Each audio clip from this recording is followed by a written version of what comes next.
Imaginez, mesdames, que demain, dans une rue de Bruxelles, un homme vous aborde. Un homme que vous ne connaissez pas, qui n'est pas votre mari, sinon c'est pas drôle, mais assez bien fait de sa personne, vous aborde et vous dit, citant Spinoza, Madame, mademoiselle, je suis joyeux à l'idée que vous existez. Oui, parce que dire que l'amour est une joie qui accompagne l'idée d'une cause extérieure, ça veut dire que aimer, dire à quelqu'un qu'on aime, c'est dire je suis joyeux à l'idée que tu existes.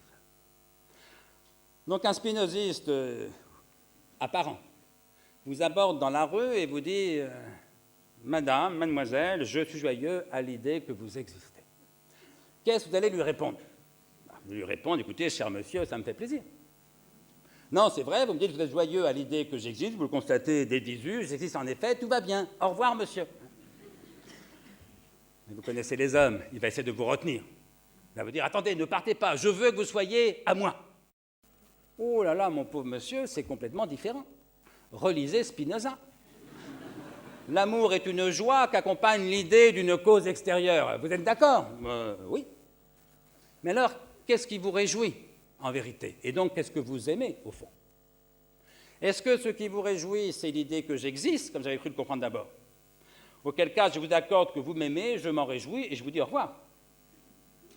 Ou bien, est-ce que ce qui vous réjouit, c'est l'idée que je sois à vous, comme je crains de le comprendre à présent? Auquel cas, ce que vous aimez, ce n'est pas moi, c'est la possession de moi. Et donc, mon pauvre monsieur, vous n'aimez que vous. Et ça ne m'intéresse pas du tout. Au revoir, monsieur.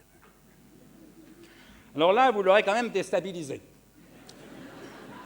En gros, il y a deux possibilités. Soit il se dit, merde, une intello, je me casse. Sincèrement, ce n'est pas le moins probable. Mais ce n'est pas grave, ça prouve qu'il n'avait rien dans la tête. Soit il se dit, celle-là, elle n'est vraiment pas comme les autres, il me la faut absolument. Bref, il s'accroche.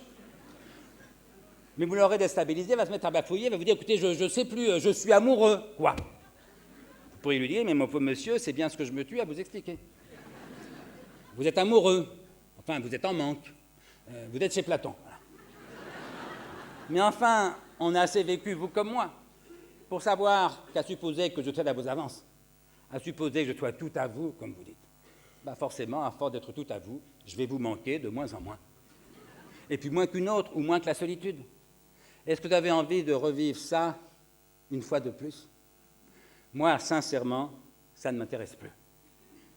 À moins que vous ne soyez capable d'être spinoziste. Au moins parfois, au moins un peu.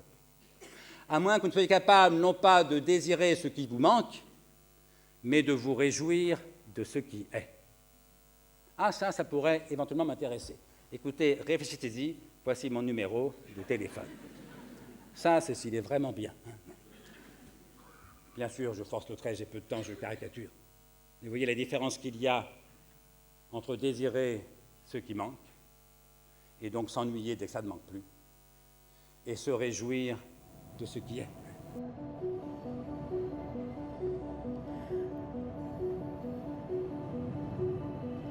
Burning papers into ashes, what a season, how they fly high from the ground.